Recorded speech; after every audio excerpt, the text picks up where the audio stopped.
Hello and welcome to the Crystal Palace podcast. I'm Alfonso Greenbrook and today in pod 16 I'll be looking at a result over Burnley by bringing you my match review, player rankings and my man of match. As well as this, I'm also going to bring you an exclusive interview with Pardew, Wilfried Zaha and Connor Wickham after the game, so let's begin.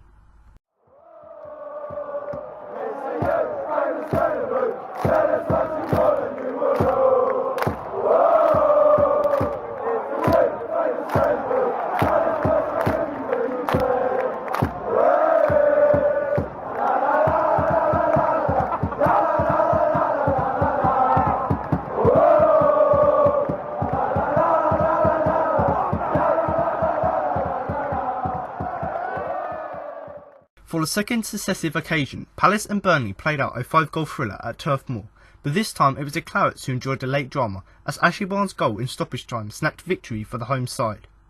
An awful start from the Eagles saw them fall 2-0 behind after just 16 minutes when Sam Vokes and Johan Gudmundsson netted, but the comeback was on when seconds after being introduced by Pardew, Connor Wickham halved the deficit with his first touch. Then with 9 minutes to go, Benteke slotted in a penalty to draw his side level again.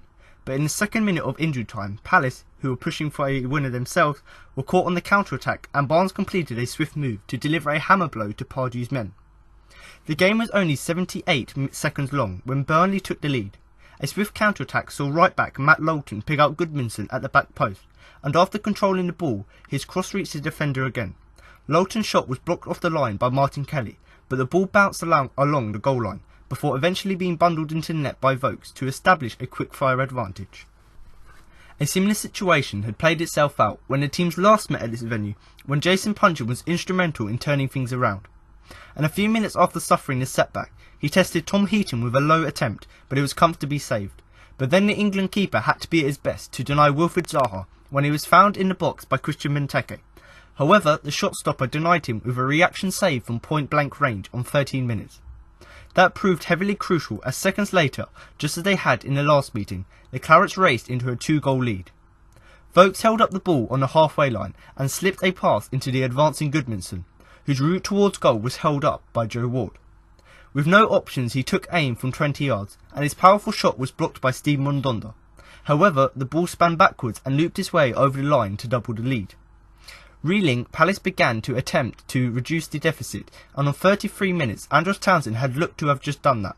Ward's low centre was knocked back to the winger on the edge of the area and he hammered the ball goalwards, leaving Heaton stranded, but the strike was whistled fraction past the post when seemingly destined to crash into the net. Reeling, Palace began to attempt to reduce the deficit, and on 33 minutes Andros Townsend had looked to have just done that. Ward's low centre was knocked back to the winger on the edge of the area and he hammered the ball goalwards, leaving Heaton stranded, but the strike whistled fractions past the post when seemingly destined to crash into the net.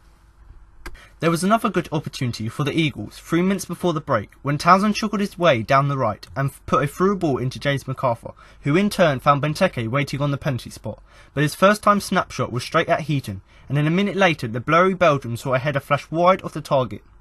Palace's side came out unchanged for the second half, but the scoreline nearly did once again 4 minutes after the restart when Scott Arfield topped the ball into Vokes and the Welshman bundled around the edge of the box before trickling a shot just wide.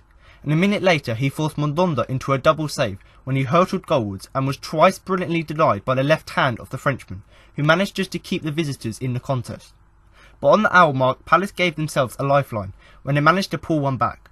For the first time all afternoon, Wilfried Zaha managed to knock the ball past John Flanagan and beat the fullback to whip a brilliantly delivered ball into the area, and having been on the pitch for just a minute, Wickham managed to front the ball high into the net with his first touch to give the Eagles hope. And after plenty of sustained pressure, they were literally handed a chance to draw level on 81 minutes, when Townsend pushed down on the left and sent a cross into the area which was blocked by the outstretched hand of Lowton. And showing plenty of guts after his miss against West Ham United, Benteke strolled up to casually roll the ball into the bottom corner and equalise. That looked to have sealed a point for the visitors, but in stoppage time they were cruelly denied a share of the spoils. Pushing for a winner, Palace were caught on the counter-attack as Barnes broke and played the ball out to Gudmundsson. He then picked the perfect moment to square back into the substitute's path, who dispatched the chance to make it 3-2.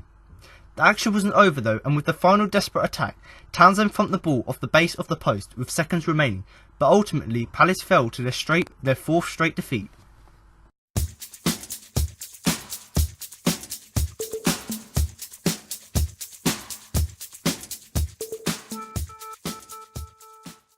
Crystal Palace crashed to a fourth defeat in a row as they lost out 3-2 at Burnley on Saturday, despite a spirited second half fight back. It was a nightmare start for the Eagles after conceding twice in the first 15 minutes, but they fought back bravely after half time and got it back to 2-2 before being hit by a late sucker punch in Lancashire as Ashley Barnes netted a winner in injury time. That was a game that Palace will feel that they should have won, given their dominance of both possession and chances. However, as has been typical of Palace of late, a lack of focus and an unthinkingly enthusiastic approach to game management handed the points to Burnley. Now for some positives from the game. The performance wasn't awful. Palace had the better of much of the match, whilst in terms of individual performances, Wilfried Zaha once again showed why he is worthy of an England call-up, with a sterling performance. Now for some negatives from the game. Game management. Palace shouldn't have needed an all-out attempt at scoring in the first minute or another 94th minute attempt at scoring a winner. On neither occasion did Palace seem to respect Burnley's counter-attacking ability, and they were deservedly punished.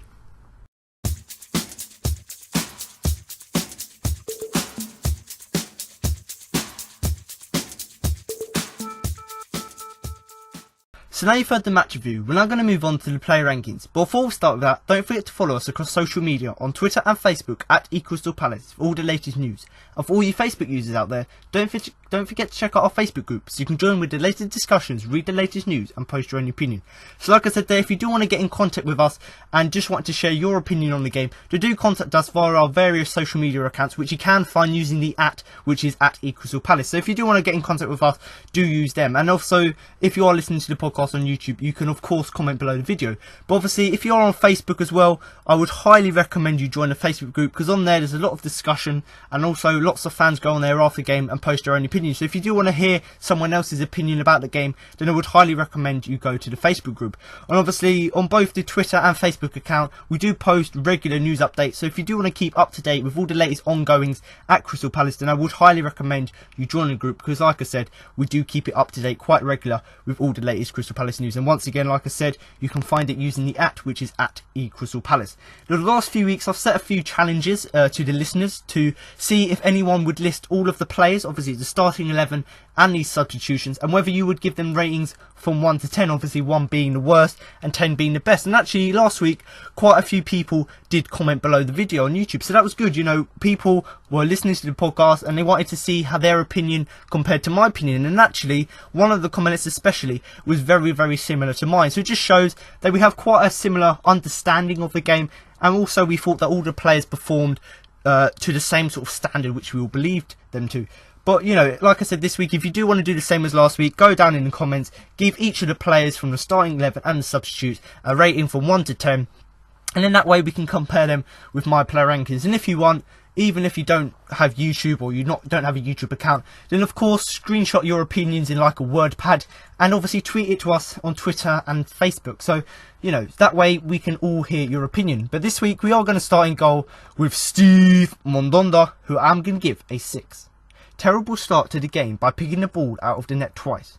At fault for Burnley's second goal after getting something on the shot by allowing it to bounce behind him and into the net. The other 2 goals weren't his fault, however. He got a hand to Goodmanson's effort and was unfortunate that the ball went upwards instead of sideways before going in. Made a double save from Sam Vokes in the second half. No chance saving Ashley Barnes' winner at the death. So obviously Steve Mandanda here, in the last few weeks, his performance has dropped a little, and obviously when he first came to the club, the first sort of few games, we hadn't lost a game with him being in goal, and obviously that record has now slipped for him. But you know what, the last sort of 2 games, he's really dropped down a bit, and he hasn't been as good of a keeper he's been in the sort of first few weeks he played for us. And this game was a clear example, because once again, he hasn't kept a clean sheet. So for a goalkeeper, you know, you haven't kept a clean sheet yet for your club. It's a sort of a worrying sign. And obviously we did concede 3 goals, so it's a little bit worrying. But to be honest, it was a bit of a terrible start, you know, both defensively and the goalkeeper, bit of mistakes, or quite a lot of mistakes they made, and obviously that resulted in us being 2-0 down at half time. And yes, one of the goals, or 2 of the goals weren't his fault, because they were very good strikes from the Burnley players, and obviously one of them being, you know, it was off the goal line, he made a save, Kelly blocked it, and eventually it went in. So we can't really blame him for that goal. But the other one with Goodmanson, you know, Goodmanson, Ward had tracked him back, so Goodmanson didn't really have a lot of space, so he just hit one from 20 yards. Mandanda, obviously, very good reactions and reflexes, got down quickly, to parry the ball away, but because of the way he went down and the way he hit the ball, it bounced above him and into the net. So, maybe he could have done better there by maybe staying on his line or going slightly further back, which meant that the impact was slower when the ball hit him. But other than that, he didn't really do much wrong about the game. And the only thing he done wrong, like I said, was the goals he conceded. For a goalkeeper who hasn't kept a clean sheet yet, to concede 3 goals is a little bit worrying. But in saying that, we all know that Steve Mandanda is a very class keeper. And once again, he made a fantastic double save to deny Sam Vokes in the second half. So if it weren't for that, it probably would have been 3-0 at that point. And it probably would have been game over. There would have been no comeback for Palace because the morale would have been completely down. But obviously, Steve Mandanda, like I've said in past weeks, he's very good. He's very physical. He managed to stretch out on a or 2 occasions to make sure he can make the double save. But obviously, in the summary, the reason I've given him a 6 is he did make some crucial saves throughout the game, like the double save, and his distribution was fantastic. But the reason I've sort of put him down, because he made these, even though he made these saves, crucial saves, I've marked him down because of the mistakes he made at the back. The fact he hasn't yet kept a clean sheet, the fact that he conceded 3 goals. So all of these things put together meant that he got a 6. And I think it's fairly deserved because, like I said, you made fantastic saves throughout the game, but then he did make us worry because he didn't keep a clean sheet for I think it might be, 5 or 6 games he's played, he hasn't kept a clean sheet. So slightly worrying. But obviously moving on to the back 4, starting with Joe Ward. And now I'm going to give him a 6. Caught under the cross from which Burnley scored their first, and arguably to blame for the final goal too. It's been a while since we've seen him at left back, but he did okay. He got some crosses in by cutting on his left foot. Did go to right back in the second period after Zeki Fries came on for Kelly. So obviously Joe Ward here, like I've said already in that introduction, he is mainly at cause for 2 of the goals. Obviously one of them, he was caught under the cross, so he couldn't really, he wasn't really doing his defensive work by being aware of what was happening, which meant that he let the cross go by him, and that was the first goal. And obviously the last goal as well, he was the only player back when we took the goal kick, and he isn't the fastest player. So if you've got a fast striker who's running at you, trying to go one-on-one and score, you're going to find it very hard. And obviously, maybe Ward should have had a discussion with some of the players to make sure that a few more players were back with him, giving him defensive support. And maybe even, when he's tracking back, maybe he should have tried and make a tackle as well. And to be honest, we can understand why he's had a little bit of an off game, because it's the first time in quite a while we've seen him at left back. And obviously, he's generally a right back, but obviously in this game, we sort of decided to change the tactics a bit and play Kelly at right back, which is his preferred position. And ultimately, I think this worked quite well. And obviously, Ward hasn't been playing left back for quite a long time, so he just had to slightly adapt to it. And he did okay, Where he's right-footed, he was able to cut inside when he was running down the left flank, cut inside and try and use his right foot and try and use his left foot as well. And he got a few decent crosses in, but obviously, ultimately, he couldn't defend crosses, which is the crucial thing. And obviously, he did go back in the second half to go back and play a right back, and he was actually much better in the second half because he was more in his original position, which is the right back. And obviously, Kelly came off for Zeki Fries, and I think that partnership worked quite well. Both fullbacks were very attackingly, but they did have quite good communication to make sure that they could come back on time. But like I said there, the reason I've given him a 6 is because out of all of the defenders, he's probably the most effective defender in the game, because like I said, a few tackles, a few crosses, and obviously going forward, we were very fantastic going forward. I was about to say very good, but we were fantastic going forward, and I think he was quite crucial to that, because he was trying to cut in on his left and right foot, get crosses in, and ultimately he did that. But as a defender, you want to have a more defensive game, and in this game, we didn't really see the defensive attributes which we like to see from Joe Ward. Obviously moving on now to the captain Scott Dan, who I'm going to give a 5. Appears still to be labouring with the injury he suffered before the international break. As guilty as other players for being caught upfield when Burnley countered. Vocal as normal. Blocked Matt Luton's shot, but the rebounded fell to Vokes for the opener. He also put in a brilliant block to deny Jeff Hendricks in the first half. So obviously the captain here, we've discussed it the last few weeks. Obviously he's just come back from injury, so you're not going to really expect him to be up to his standards. And that was quite clear and evident in the game. He did look quite tired throughout the game. He did look quite laboured, and ultimately that led to him not having a very good defensive duty. And obviously is the new international breaks coming up, and obviously he got injured before the international break, so he's had this sort of period to try and get back from injury. He got back, and we still can't see that he's fully recovered, and hopefully this international break, which I believe is 2 weeks, will help him to recover more so he can come back even stronger, because, you know, he is a crucial player to our team. You know, he's got 3 goals this season, but also before he got injured, he was fantastic defensively, you know, constantly putting in constantly putting in tackles, blocks and things like that. But in this game, he didn't really see that. And like I said, he was laboured against it. And he is guilty, like the other players. Obviously, defensively, we were horrific. Going forward, we were fantastic. But defensively, we were very bad. And he was one of the guilty players doing that. Because, you know, this game that Pardew's trying to make us play is quite a high press game, which means players go quite hard at the pitch. But as a defender, you've got to at least have a player who stays back in their own half to make sure that if a team counters, at least there's someone there giving cover. And obviously Dan, as the captain, didn't quite get that balance right, because when we were going forward, yes, we were fantastic and the defenders got forward and found the path, but then ultimately that led gaps where Burnley could counter, and ultimately that meant that because they left so much space, you know, the Burnley attackers could get through. And obviously Dan, being the captain, he should have really been able to control that. But obviously vocal as normal, as the captain, he made sure everyone knew what they had to do. And to be honest, yes, he didn't have a fantastic game, but he did make a crucial block from Matt Lowton's shot, you know, in the second half. And obviously the rebounder fell to Vokes as well. So he made some crucial blocks throughout the game. And he did make another fantastic block to deny Jeff Hendricks. So it just shows that although he had an off game and he wasn't very good defensively, when he was called upon and had to make a crucial save or a tackle, he was able to do that. And obviously in this example against Vokes, he was able to do that, stay strong and make sure he could get his leg out to, you know, block the shot. But, you know, not the best game from Scott Dan. That's why I've given him the 5, because defensively he was quite dire, same as the other defenders, and ultimately because he pressed so high up the pitch, there was so much space, which meant that Burnley could counter. But, you know, as the captain, he still commanded the side well. So if I was giving him a rating for his captaincy or his commandment as a whole, he probably would have got maybe a 7 or an 8. But obviously as a defender, for his defensive work, I think he totally deserves the 5, because it wasn't really a fantastic performance from him. Moving on to his defensive partner, who came in for James Tompkins for a tactical change, is Damien Delaney, who I'm going to give a 5. At fault for the second goal when a weak header fell to Goodmanson, similar to Dan. Nothing really of note and couldn't do much about the goals. Players like him with experience are needed at this difficult time for Palace, you would suggest. So obviously Damien Delaney here, much like Dan, was at fault for quite a lot, I say quite a lot of the goals, because there was 3 goals, so that is quite a lot. But he was at fault for some of the goals. Obviously, one of them being Goodmanson, he weren't quite marking him close enough. He didn't quite, wasn't quite physical enough to try and head the ball away to get it away, to stop Goodmanson getting the end of it. But like I said, similar to Dan, he didn't really do much defensively out of the game, and you know, it was his fault that they were pushed up so high up the pitch.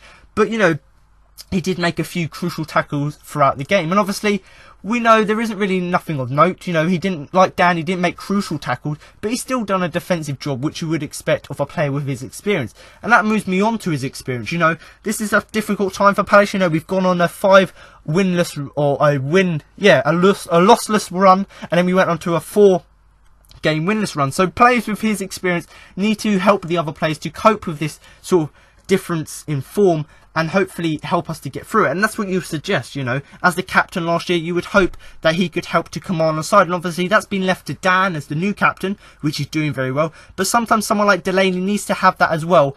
And obviously an example of that is when the players are pushing too far forward, maybe he should tell Dan, or Dan should tell him, that actually someone needs to go back to make sure they can still defend. Because if you leave that space there, like we found out, Burnley are going to hurt you, because they're just going to counter and get through the space. But, you know, like I said, he was at fault for the second goal, weak header. You know, he didn't quite have the physicality and headering ability which he normally had, and obviously that meant that the ball fell to Goodmanson to score. But like I said, for Dan, very similar to Dan in the fact that he made a few tackles, but ultimately didn't really have the best defensive game. And the thing I must really highlight a lot is, with his experience, he should be able to cope with these situations. So hopefully in the next few games he can use that experience to his advantage, to not only help himself, but also to help the other players in the team, so they could grow into better players. And obviously we can try and be a bit more better defensively. And that's the thing, going forward we were absolutely superb in this game. You know, if we were rating like all of our sort of positions, let's say, Going forward, it was probably a 9 out of 10. Midfield, it was alright, given supply to the strikers, so maybe a 7, an 8. And obviously defensively, we were probably a 4 or a 5 because we were absolutely dire. But obviously, we're going to move on to the final player who was playing at left and right back throughout the game, and that is Martin Kelly, who I'm going to give a 5. Started as Palace's right back this time, just isn't mobile enough to play fullback role in the tactical setup Pardew plays with. Not surprising to see him replaced by Zeki Fries midway through the second half. The first Burnley goal came down his side, and he didn't really get forward enough and didn't have enough to deal with Scott Arfield. So obviously Martin Kelly here, similar to Ward, didn't really have the best game defensively, but offensively he was alright. And obviously Martin Kelly the last few weeks is playing as left back, and that isn't really his preferred position. So we moved him to right back, hoping that he could maybe grow back into the role and slightly be better there. But he wasn't quite mobile enough. He was quite slow on the ball, quite sluggish, let's say.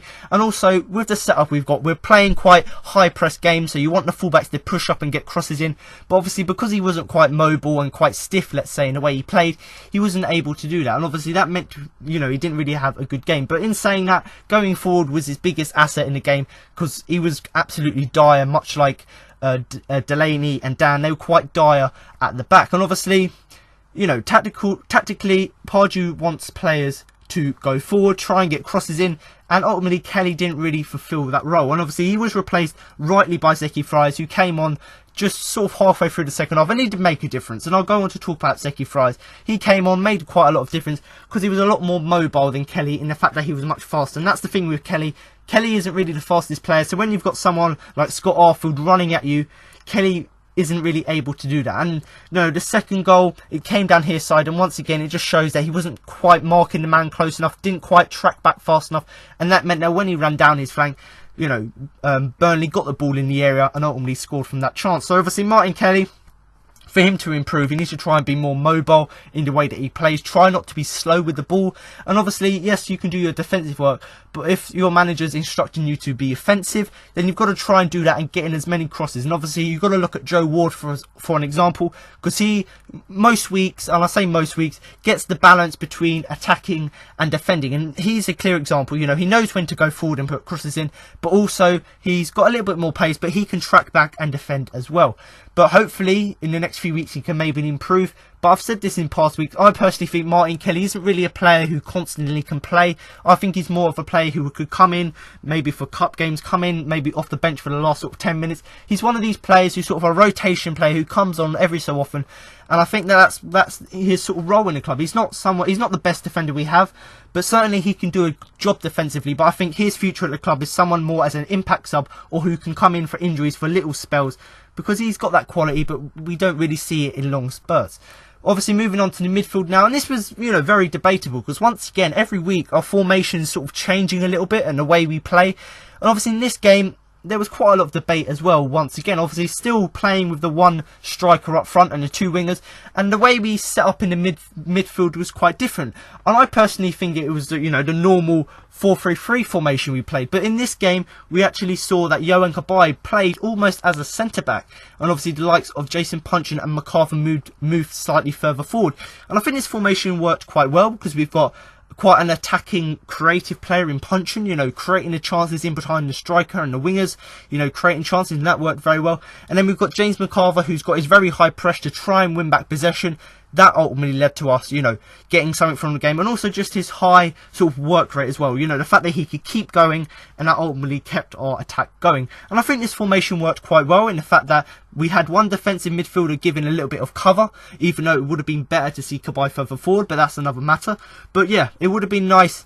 It was very good, this formation, because you had a little bit of cover for the back line, but also the likes of Puncheon and McArthur got forward, and they were able to supply the midfield better, or to supply the strikers and the wingers better than they would have had in, say, a more defensive formation where you have sort of two defensive midfielders. And I think the formation worked very well, and it's working for us. It's worked for us in the last few weeks, and hopefully we can adapt it even more to make it work more to our advantage. But obviously starting with the defensive midfielder, with Yohan Cabaye, who I'm going to give a 7. A strong performance both defensively and in attack. Controlled the pace of the game for Palace, and had it not been for a stellar performance from Zaha, would have been the man of the match. Looked to spray the ball around when possible, had a chance at 2-1 for an equaliser, but his shot was blocked. Palace need players like him really to step up now.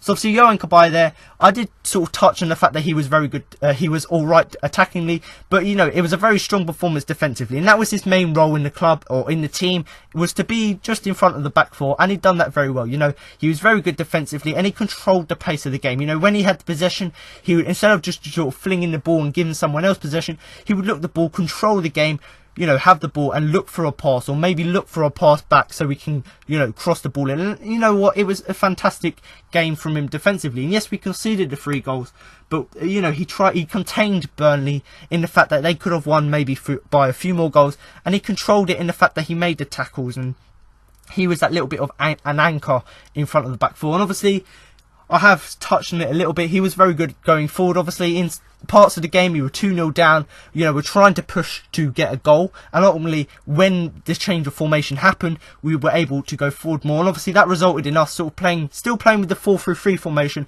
But obviously, instead of playing with a defensive midfielder, you play with all 3 sort of attacking midfielders / centre mid. So that sort of change of formation meant that Cabaye had the chance to go forward, and he attacked the ball very well, and obviously, like I said, controlled the pace of the game. So when he was going forward, he kept the ball and was able to set up other players so they could create opportunities for themselves. And I did say that if it wasn't for a stellar performance from Zaha, he probably would have been man of the match, and he is one of the hot contenders for the man of the match award, because he was absolutely superb. One of the most positive players in the side, in the fact that even though we were 2-0 down, he's still done a very good job defensively. And obviously in the second half, when we resurged ourselves, he was fantastic going forward, you know, controlling the midfield. And like I said, Zaha was absolutely phenomenal, but if it weren't for Zaha, you know, Cabaye was, you know, the second best player there. And he did look to spray the ball whenever was possible. And, you know, I did touch on him controlling the game, and he does that very well. And obviously, spraying the ball is, you know, one of the classic examples. You know, he gets the ball, and instead of just sort of flinging it forward or doing a long ball or just passing it back to the back four, because, you know, that's not going to help you attack, he tried to find passes. And that's what we want from a player. We want a player to see when it's possible to make a simple pass and ultimately help us to get forward. And obviously, I did touch on this in the introduction. He did have a chance at 2-1 to score an equaliser. You know, he's very good at long shots. Yes, he hasn't scored a banger, let's say, for Palace yet, but he has scored, you know, we've seen in the past, he scored goals from 20, 30 yards. And in this game, he did have a shot from sort of outside the area, and it did get blocked. So it's just showing, once again, his quality in defence. And we need players like him to step up now. You know, we know the quality he's got, and we know the quality or the things he can offer to the team. So now we really need him to step up to help the team and propel the team forward in the future. And I do think he has a massive influence on the way we play. Obviously, moving on to one of the attacking midfielders, let's say, in Jason Puncheon, who I'm going to give a 6. His awful corner led to Burnley's first goal, but he made up for it with a decent performance of tenacity and composure. Back in the team and looked positive. Had an early chance from the edge of the box, which Tom Heaton got down to save, but didn't really have any other chances.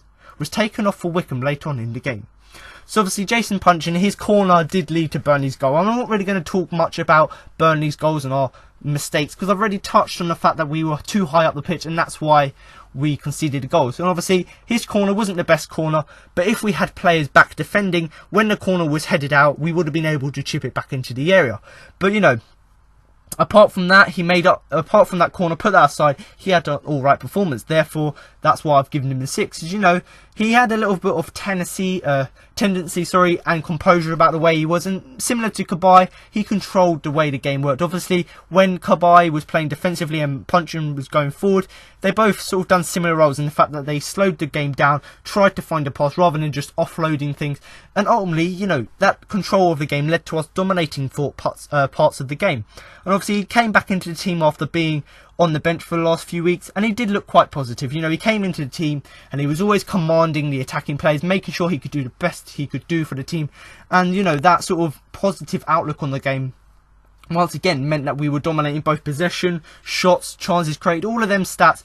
We were the top on. And he did have, similar to Cabaye, sort of a long shot. He did have a chance to score late in the first half. Obviously, Heaton, a very good keeper in my opinion, got down to save it. So, you know, at least he created a chance. And normally, Puncheon, he's not the best player at shooting. He's normally good at cutting in on his left or right foot and having long shots. But in this game, he tried to have a shot from quite a far distance. It did get saved by Tom Heaton. So it's just showing that, yes, he can create chances for other players, but also he's showing the ability he's got to take chances as well. But other than that sort of chance he had in the fact that he, you know, made Heaton get down for a save, and the fact that he supplied a few plays, he didn't really have any other chances out of the game. And obviously that's why he was taken off for Wickham. And I think that was a fantastic substitution, because, you know, Puncheon was a bit tired, a bit sluggish towards the sort of the end of the game. Brought Wickham on. Wickham scores with his first touch. So I think it was a more attacking substitution, a little bit a change in tactic, and I think that worked to our advantage. But obviously Jason Puncheon is 6, a well-deserved score for him. Obviously moving on to James McArthur, who I'm going to give a 6. Rotating into an attacking role with Puncheon, McArthur wasn't as effective in this game as he's previously been. Didn't really get forward too, as he was sitting in the midfield with Yohan Cabaye, with Jason Puncheon firing in the hole. Did try to have a go when chances came, but it was more of a dogged performance. So for James McArthur, I've given him a 6, because much like Jason Puncheon, he rotated into the attacking and defensive role, and he wasn't really that effective in this game as he's been in other games. Obviously, yes, he tried to play his high press game, you know, keep running at players, and he tried to win back possession, tried to sort of spin past players to get the ball forward. But in this game, we didn't really see it from him. And obviously, we know he's sort of mainly a defensive midfielder, but in the last few games, he's been pretty good offensively. But, you know, we know he's not originally one, and this game just showed really why he should be playing more defensive, because, you know, he did make tackles, he did make blocks, but going forward, he didn't really have that much impact. And obviously, ultimately, when the game went forward, as the game progressed, sort of say the second half, late in the second half, he did move back into a more defensive role, and that allowed Yohan Cabaye to get forward, to be able to have more control of the game. And that sort of change in tactics once again did work. And I am touching on tactics because I'm not going to say my opinion, let's say, on Pardew at the minute, because I think we should give him one more chance, one more game to prove that he's capable of being our manager. But in this game, it showed that when things weren't going right, yes, he didn't react quick enough, but he still showed that when he can change the tactics, we can take more control of the game. And, you know, yes, Alan Pardew, we sort of have hot and cold spells, but in this game we were fantastic. We played fantastically, and I think the change in formations and the change in tactics did help us. And I think McArthur was one of these players who shined, let's say, when the formations changed, because it meant that he could go more into his natural role, which allowed the players like Puncheon and Cabaye to get forward much more. Obviously, like I said already, the formation with Cabaye playing defensive and Puncheon in the hole and sort of McArthur in behind him. But, you know, when he had chances, he tried to do stuff with them, you know, whether it be finding a pass to try and supply other players, or whether it be to have a shot himself. He did have one shot, I believe, from outside the box, which went completely wide, almost out the stadium. But, you know, it was a bit more of a dogged performance. You know, it wasn't his best performance, but he, like the defensive players, unlike the defensive players, he didn't do much wrong in this game. And, you know, I think he deserves a 6, because he was rotating throughout the game in positions, which meant that, you know, he wasn't really fitting into the game because he kept changing tactics and positions. But, you know, attackingly, he wasn't very effective. But when he moved back into that more anchor role, he was more effective in the game. Obviously, moving on now to the front three, which consists of Wilfried Zaha, Andros Townsend, and obviously the main man up front, Christian Benteke. So I'm going to start with the hot contender for man of the match, which of course is Wilfried Zaha, who I'm going to give an 8. Fairly quiet in the first half, but woke up in the second half in front of the watching England manager, Gareth Southgate. The game changer for Palace. His run and cross for the first goal was just proof of how much he's improved this season, whilst his pass to Townsend for the second showed exemplary vision. Grabbed an assist for Connor Wickham's goal and tried to make things happen for Palace after. No goal scoring chances as he was looking to create. So obviously I am going to highlight a little bit that end bit there, where I basically said that he didn't really have any goal scoring opportunities because he was always creating. And obviously after I talk about the man of the match, you will hear an interview with the players of the game. And one of the things Zaha said was he's not looking for quantity, so he's not looking to put on, say, 100 crosses in a game into the box. He's looking for quality, and in this game he showed once again his quality with crossing. You know, he wasn't like he was doing last season, just putting crosses into the box which weren't really going anywhere. He would either, you know, if he could do a cross, he would put the cross in, and ultimately they were quite effective. But if he found a chance where he could have crossed but no one was there, or it would have been a good enough position to cross from, he would try and hold up the ball and try and cut inside. And, you know, I think that worked quite well for him. You know, he's not one of these players that's looking to score loads of goals. He's one of these players looking to create for his teammates. And, you know, that's what he done in this game. And I really like the fact that he had a really honest interview after the game and came out and actually said, you know, I'm not looking to score goals. I'm looking to put in as many crosses as I can.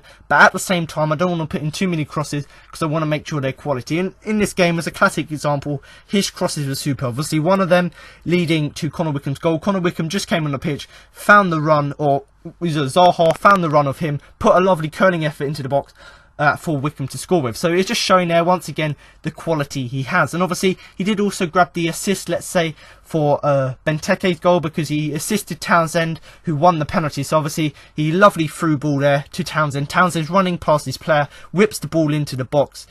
You know, unlike Zaha, the cross wasn't really fantastic, but the Burnley player decided to put his hand up deliberately, and obviously for the handball we won the penalty. And it's just you know, this sort of performance is just proof of, you know, how much he's improved this season. You know, if you look at the stats statistically, this season he's got 4 assists, which is more than his last 3 seasons combined. So it's just showing how he's, you know, trying to push for England, and also how he's improving as a player. And I think one word, or the few words, the statement, let's say, to describe him is the game changer for Palace, because he did really change the game. Because going forward, we were fantastic, and he was sort of the main focal point of the attack. He was the one creating the chances, and he showed fantastic vision throughout the game. You know, yes, he was a game changer for Palace, but if it weren't for his vision and the fact that he could find a pass, the fact that he could find a cross or find an opportunity, just shows how much of a class player he is. And, you know, I was talking about assists and saying how, you know, I was saying to a few mates of mine how he, you know, he's not really scoring loads of goals because he's never really been known for scoring goals, but he's known for assisting players.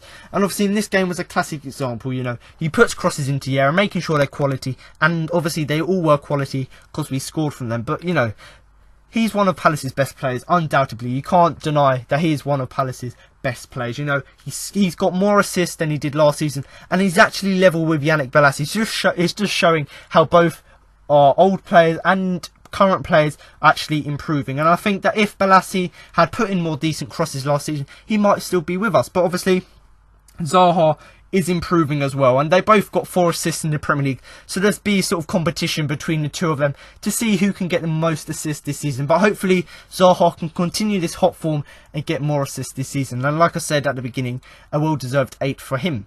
Obviously moving on to the forward, the striker, Christian Benteke, who I'm going to give a 6. A constant threat. He had chances yet again in this game.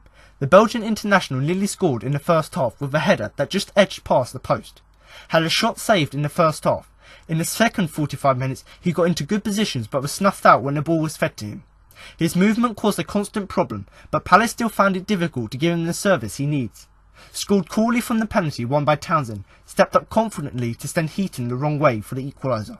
So obviously Christian Benteke there, the reason I've given him a 6 is because the fact that, you know, we were good going forward and he was a constant threat. You know, once again in this game he had many chances, whether it be a shot that he had inside the box which got saved, or whether it be a header. And in this game, once again, he's showing both his attributes, and the fact that he's got a very powerful shot which he used, and also that he's got a very good headering ability. And obviously the header he did have in the last few games, he's hit the post 2 or 3 times, but in this game the header, he couldn't quite get enough sort of whip on it to get it in, and it just went wide of the post. But once again, he's showing his quality from headering. And also, like I said, he had a Heaton, who is undoubtedly at the minute the best goalkeeper in the Premier League, so don't quote me on that, but at the moment he is. But you know, Benteke was found in the box, tried to have a spin and have a shot. It was saved by Heaton. So once again, people may say that Benteke, he's only very good at headering. But in this game, he showed what he can do with his feet, because he used his skill to try and turn past players, to try and get forward, and obviously have a shot, which he ultimately did there. And obviously, one of the things about his game, or about his attacking presence, which is good, is the fact that he can find good positions. And, you know, he's able to move into the right places where the likes of Zaha and Townsend can find the crosses for him, even punching to an extent. You know, he's able to make space to make him, or move himself into an area where he'd be able to get on the end of crosses. And obviously, you know, when the ball fed to him, a few occasions Burnley, you know, defended it away. But as a whole, you know, the service to him was fantastic, and what he done with the service was also good as well. And like I said already, I've touched on it, his movement was fantastic. The fact that he kept moving, tried to get past players, trying to get in a position to head the ball, just shows how much of an attacking threat he is the fact that, you know, the players can't cope with his ability or with his movement. And obviously, we are still finding it difficult. We're still trying to sort of adapt to his way of playing, and ultimately that was evident in this game. Some of our crosses were a bit aimless, and they didn't really give him the service that he needed.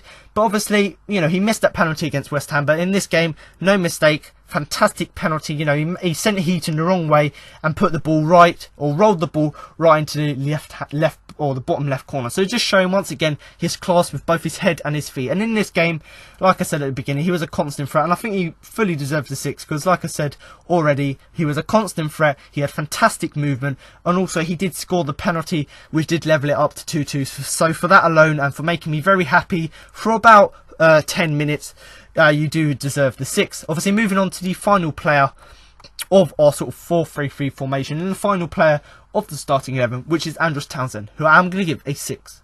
Struggled to find his feet in the first 20 minutes, but improved dramatically after half time. Got the ball, but didn't do enough with it in the first half. Created Palace's equaliser with a strong run and a cross that Matt Lowton unexpectedly handballed. Should have scored, but just sent it just wide, and was so unlucky not to grab an equaliser in the game when his shot from outside the box rebounded off the outside of the box. And I would like to start with that, and the reason I slowed down is because if he had scored that goal, which was from outside the box and also a fantastic strike, that would have been the equaliser, which would have drawn it to 3-3, and that would have been a fantastic result for us, but also it just would have made up for what was a fantastic game. But like I said there, we were pushing for the win in the last few minutes. I think it was like the 93rd, maybe 94th minute. You know, Townsend, the ball came to him on the edge of the area. He just striked it, and it hit the inside of the post. So it just shows how unlucky he was there. But that was the best moment throughout the game. And, you know, like I said in the introduction, he did struggle to find his feet in the first 20 minutes. And yes, he would rather play on the right, but in this game he played on the left. And he did struggle to find his feet. Didn't really get the ball much because he weren't in good enough positions. And also, and when he had the ball, he weren't really good with his crosses. But as half time came, his change of tactics, the change of style, let's say, he did improve drastically, and he was one of the focal points of the sort of turnaround Palace had in the second half. Obviously, he did create Palace equaliser, so a lovely ball from Wolf Zaha to him. He made a lovely strong run to the byline, whipped the ball in, and obviously the handball, which won us the penalty. So it's just showing that he's got a quality there, the fact that he can run past the player and cross the ball in, and hopefully we can see more of that from him. And obviously the handball is, you know, you don't really get assists for penalties, but that was a fantastic assist. The fact that, yes, there was no one in the box, but the fact that he could put the ball into the area to try and create a penalty incident. And like I said, he could have scored. You know, let's put that let's call it post-hitted ball aside. Let's put that aside and actually talk about, you know, he could have grabbed another goal. You know, he made a run into the box, tried to cut inside, had a shot, and it just went wide. So once again, he's showing his ability with shooting, crossing, and also taking players on. But in this game, I think it's a very decent game from Townsend, and that's why I've given him the 6. And although he did struggle in sort of first half in the game, he, you know, drastically grew into the game, and ultimately that led to him being better offensively, as in getting crosses and taking players on. And I just can't highlight it enough, and that's why I stumbled at the end. You know, he hit the post in the 94th minute. If that had gone in, and it hit the inside of the post, if that had gone in, that would have been probably the best game of the season. The fact that we came down from 2-0 down, yes, we conceded a terrible goal, and then we scored an absolute screamer. That would have made my day. But obviously Andros Townsend was a bit unlucky with that, and I think he's one of the players, along with Benteke, who's hit the post the most this season. So once again, he's just showing the quality he has. And I am going to talk about something different now before I move on to the substitutions, and it's the fact that after the Liverpool game, you know, obviously we all knew that Townsend was dropped, and Pardew came out after the game and said that the reason he was dropped, it was, yes, for a tactical reason, but because Townsend came to him and said, I want to play on the right hand side because that's where I feel much comfortable. But in this game, Pardew played both Zaha and Townsend, and still what I said personally, played Zaha on the right and Townsend on the left, and I didn't see any difference in Townsend's performance, whether it be him playing on the right or whether it be him playing on the left. And I personally think, looking at this game, he was much better on the left because it gave him more options. The fact that he could either cross with his left or cut in on his right, whereas on the right hand side you can only really cross with your right and you can't really cut inside as much as you would do on the left. And obviously in this game, you know, he played in his sort of unpreferred position, but actually I think he played better in this position than he has played at right wing. And that's the thing I really wanted to highlight, because he said he would rather play in that position, but when he's played in the opposite position, which he didn't really want to play, he actually played better and had a better impact on the game. And I personally see his future at the club playing at the right wing, because, you know, he's got more ability, let's say, on that side, I think, because he's got more options in the fact that he could either cross or cut inside. But, you know, once again, Townsend, a pretty decent performance and deserves these 6. And hopefully, you know, we can see him grab a few more goals this season. Hopefully he will stay on the right and hopefully build up that partnership with Benteke and Zaha so they become a more lethal strike force, let's say. Obviously, moving on to the 3 substitutions, obviously Connor Wickham, Zeki Fries and Joe Ledley. So this week I'm not really going to give Joe Ledley a rating because he wasn't really on the pitch long enough, and he was sort of one of these fitness substitutions that you make in games. But he was brought on to shore up Palace's defence, and obviously he didn't really do that because we conceded late in the game. And his weak attempt at a header gave the ball away to Burnley. So, you know, I've talked about the defence being at fault in this game. When Ledley came on, he was at fault because, you know, the ball came into the area. Burnley managed to get it away. The ball came back to Ledley. He headed it straight to Burnley. So a bit of a bad header there, and that's how they scored their 3rd goal. But ultimately, when you're, you know, brought onto the pitch with 10 minutes to go, you can't really have that much impact. And obviously, that's why I've given him no rating. Obviously, Connor Wickham, I've given a 7 because he's had quite a lot of impact on the game. And obviously, Zeki Fries, I've given a 6. So starting with Connor Wickham, brought on for punching and immediately made a difference, scoring Palace's first with an excellent run and shot from the front post, used to give strength to the team and a different attacking look. It's been a frustrating time for him at Palace lately, but with an impact like that, with his first touch to sweep home powerfully after coming on, it was a big goal and helped Palace on their way back to a point when he could have played. Where Palace could have gone on to win the game. Obviously, the question I am going to pose to you, and if you do want to comment below the video, please do, and it's, could Benteke and Wickham play together moving forward? And obviously, that was a thing in this game. Obviously, we've taken off Punchin, who is an attacking player, and we've put Connor Wickham on, who is also a very attacking player, but a more out-and-out attacking player. And obviously, in this game, you know, Benteke was sort of playing with Wickham up front, and ultimately that led to us sort of changing the style we played, and it meant that one player would play off the other, but they would both still go forward and try and get on the end of the crosses. And obviously Connor Wickham came on the pitch straight away, made a fantastic impact, you know, lovely cross from Zaha, and the awareness from Wickham to get the connection on the ball was fantastic. Lovely, I think it was first time finish with his right foot into the top right hand corner. So it just shows once again the quality he's got and the power he's got with his shot, but also the fact that he can be aware to find the space. And you know, we know Benteke is quite physical, quite strong, but sometimes, you know, he can get bundled off the ball quite a lot. And obviously, you know, bringing on another sort of quite physical, strong player brought a little more strength to the team, because it meant the 2 defenders or the 2 centre-backs from Burnley had 2 players to mark rather than just the 1 striker. And that ultimately led to us, you know, getting more chances, because the fact that we had more players up front meant that we could create more chances and get past them easier. And, you know, I want to highlight again, it was a big goal for Palace. It helped us get the momentum back to get the 2nd goal. Ultimately, it didn't help us to win the game, but that momentum he came on, that sort of impact he had, and a bit more strength he brought to the side, ultimately led to a change in the game. But like I said at the beginning, if you do want to comment below, could he and Benteke play up front together? I personally think they do. I think Pardew won't do that because he wants to get a balance between attack, defence and midfield. But certainly, say the last sort of 20 minutes of a game, you could play them up together because they've got a lovely partnership. They work quite well together in the fact that they're very physical.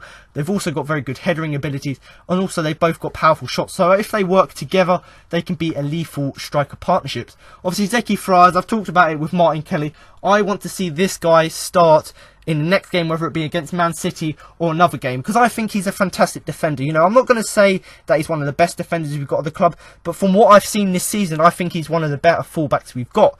Obviously, going forward, he's fantastic, you know, trying to get crosses in, and unlike Kelly, where he's slightly faster, he can track back more and defend.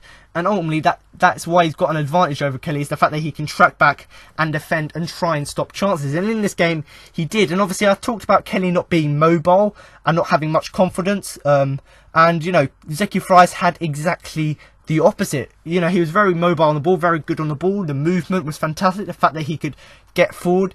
And obviously he had a lot of confidence. Yes, he's been out of the side for maybe 2 years, but he's come into the side, lots of confidence and playing with quite a lot of pride in the fact that he can try and do and create as many chances as possible. And it gave Palace a little bit more balance. Kelly, we know he's a more defensive minded fullback, and obviously the formation we're playing, we want the fullbacks to be pushing up. And obviously in this game it gave us a bit more balance, because it meant that Zeki Fries, yes, he could do the defensive work, but unlike Kelly, he could go forward a lot more, and that's what we needed. We needed a little bit more balance. And obviously he did look quite a lot in the game to try and get the ball forward, and obviously where he's quite fast, he got down the flank and got down the channel quite a lot and got in the crosses in. And like I said, as an attacking fullback, let's say, he got forward as much as he wanted to. And I think if he's given a lot of a run of games, maybe we drop Kelly and give him maybe 3 or 4 games in a row, and if he's not good enough, we drop him. But I personally think he'd be good enough, because I think that will give him a lot more confidence going forward, and also will give us a lot more balance going forward. And I personally think he'd probably be better than Kelly. And until Papa Suarez comes back, I'd love to see Fries given a chance, because I think that with him playing in the side, we'll have that little bit more balance, and who knows, he may even become better than he already is, and hopefully that will be the case. Obviously now you've heard all the player rankings. Like I said at the beginning, if you do want to comment below, giving each of the players and the substitutions a rating from 1 to 10, please do. And obviously do also comment below the video on your views on the game. And ultimately, just to sort of sum up the game, it was a fantastic defensive performance by Palace. All of the players going forward, putting in 110% to try and create chances, to try and take chances, and also trying to get Palace to win. And obviously that sort of attacking mentality meant that we were able to come back into the game from 2-0 down to draw it 2-2. Obviously we lost 3-2 because of our defence were awful and dire, but going forward once again we were fantastic. And the thing we must highlight is, although Palace are I think they're probably the worst defensive team in the league, we were actually joint 5th best attacking team in the league with 16 goals, more of the likes than Watford, Tottenham. These teams who have got very good world-class strikers, let's say the likes of Harry Kane. We're scoring more goals than them. So it's just showing that we've got the quality going forward. We're one of the best attacking teams in the league at the moment with 16 goals. But defensively, we're not very good. So in this game, if we were to have improved our defence and have been more tighter at the back, we probably would have got something from this game. But once again, going forward, we were absolutely phenomenal. But defensively, we were absolutely dire.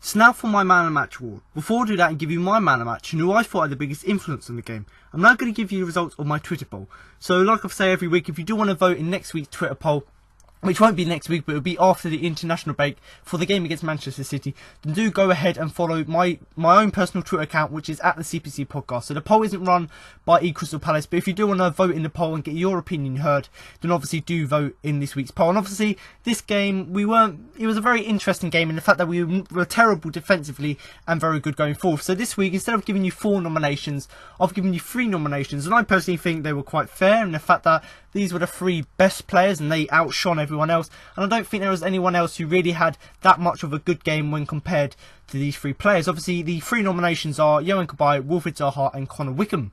So obviously, I'm going to start in 3rd place, obviously with Connor Wickham with 6% of the votes. Obviously, moving on to 2nd place and the runner-up in this week's poll, obviously is Yohan Cabaye with 7% of the votes.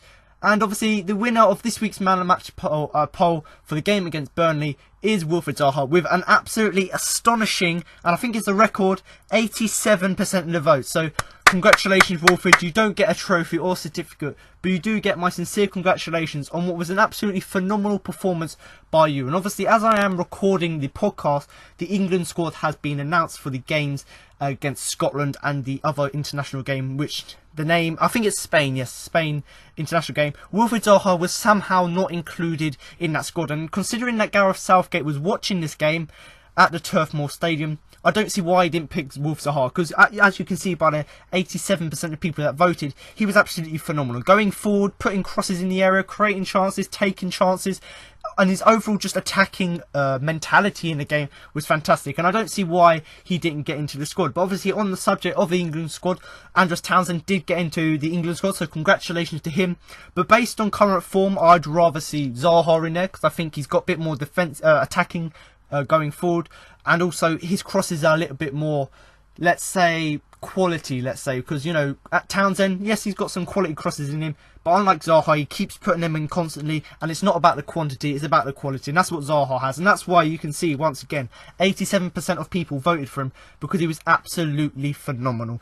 And, you know, I don't see why Gareth Southgate didn't put him in the England squad, because based on this performance alone, he was absolutely fantastic going forward, getting crosses in, and that's why he ultimately won the award.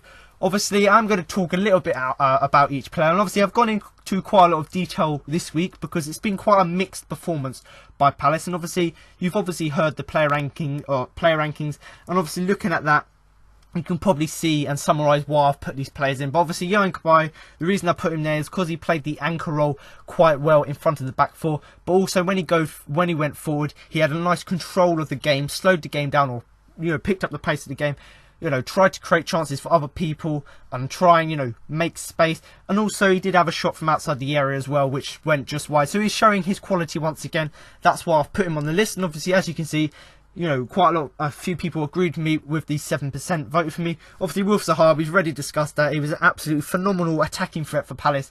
And obviously, I'm astonished to say that he's not in the England squad. But once again, he's just showing his absolute class he's got.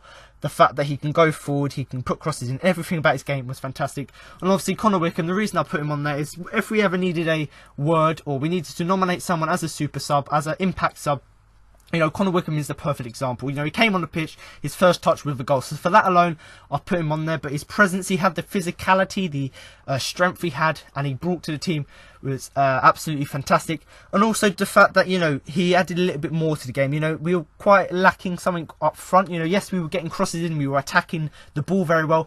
But, you know, because there was only one player up front and there was two defensive or centre-backs, he was quite isolated, Benteke. But bringing in Connor Wickham, it sort of added a little bit more width to our players going forward. And ultimately, with the likes of Townsend and Zaha, you know, providing these players, Connor Wickham took advantage of that and tried to, you know, try and get something from it. And ultimately, he did get that in the form of the goal he scored. So obviously now to move on to my man of the match and who I thought had the biggest influence on the game. And judging by what I've said in the man of the match summaries already and the player rankings, it's quite clear who I am going to give it to. So I am going to give it to Wilf Zaha. So congratulations on winning the award for the man of the match award for the game against Burnley. But, you know, like I said, you do get my sincere congratulations because it was an absolutely phenomenal performance by you. And I don't see why you're not in the England squad. I think Gareth Southgate is very wrong not to include you in it because, you know, out of Townsend and you are definitely the player who's outperforming him at the minute. But like I said, all of these players do deserve, you know, congratulations because they did put in very solid performances for us and ultimately led to us being very good going forward. But Zaha was a classic example of that. You know, once again, like I said, I can't highlight it enough. He puts in crosses, he gets past the player, he tries and cut inside. Everything about his game is fantastic and hopefully he can grow into an even better player. But obviously, so now you've heard the match report, player rankings and my man of the match. That concludes this week's podcast. Now I've got an exclusive interview with Alan Pardew, Wilf Zaha and Connor Wickham after the game. Wolf, a really tough game today. How hard was that to take at the end? That was painful, to be honest, because I think we could have won it, let alone gone back with a point, but that's how football is sometimes. Start off the game, obviously, badly conceding the 2 goals early. What's it like for a player at that point? Do you see it as, does it look like a mountain to climb, or is the positive that there's so much time left in the game? It's a bit of both, really. Obviously, you can't put your head down so early. You just got to carry on going because no one else is going to do it for you. So it's just like you have to keep plugging away. And the second half performance, what do you feel like the team did differently in the second half? I think we just stayed on the ball more. We didn't just get rid of it, do you know what I mean? We just kept it and obviously allowed us to make more opportunities. I think that's what was different. And for you personally, I think that's 4 assists now this season. What do you feel like it is with your game that's helping you to get those assists? I just think before I'm not rushing things as much as I used to. I'm just trying to put, I think it's better quality than quantity. So when I'm crossing it in, I'm trying to pick someone out. instead of just whacking it in there, hoping for the best really. So I think that's what's changed. I'm slowing down and trying to pick out people. And just looking at Burnley, it's been a really tough place to come for a lot of teams this season. Why is that? Because to be honest, they work hard all game. That's what I have to say. Really, like they're decent on the ball and their work rate's immense. So I think that's what helps them massively against teams. And finally, you're an experienced player. You've probably been on these runs before where there hasn't been a victory for a while. What is normally the secret to get out of it? I think it's just togetherness really, because I've been in worse situations before where, like last season, where we ain't won in ages, but it's a thing where we just have to stick together, and eventually, I know it doesn't look the best right now, but I'm sure we'll get out of it. Thanks, Wilf. Connor, with that second half performance, you must be bitterly disappointed. Yeah, massively. With 2 of the goals have come from our own mistakes, if you like.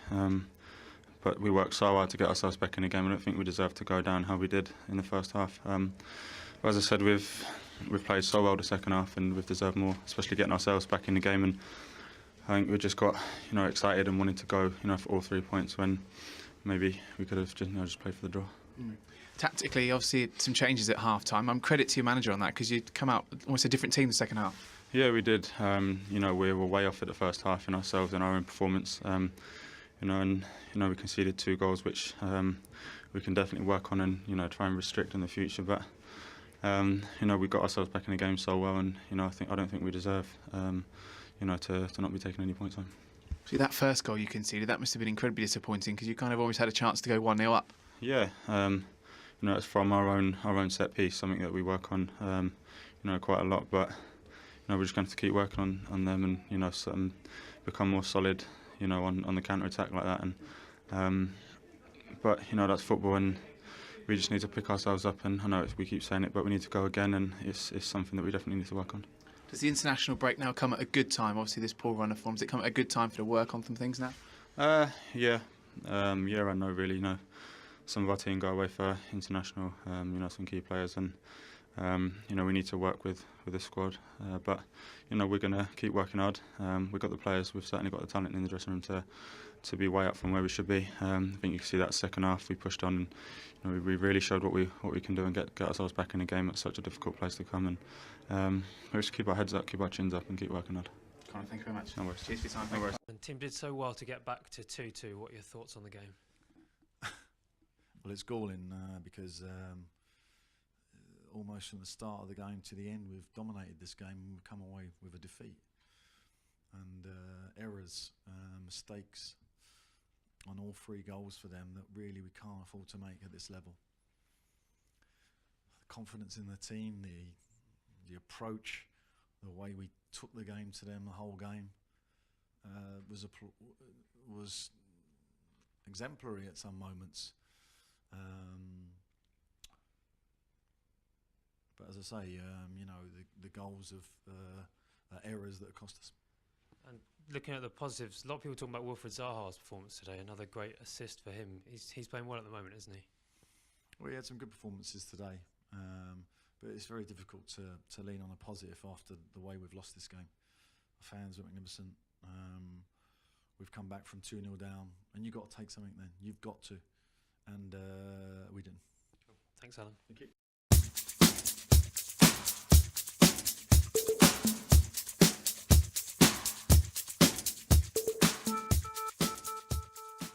So there you have it. Now you've heard what Alan Pardew, Wilfried Zaha and Connor Wickham had to say after the game. That concludes this week's podcast for the game against Burnley. But make sure to come back next week for my post-match review of the game against Manchester City. So thanks for listening, and remember to up the Palace.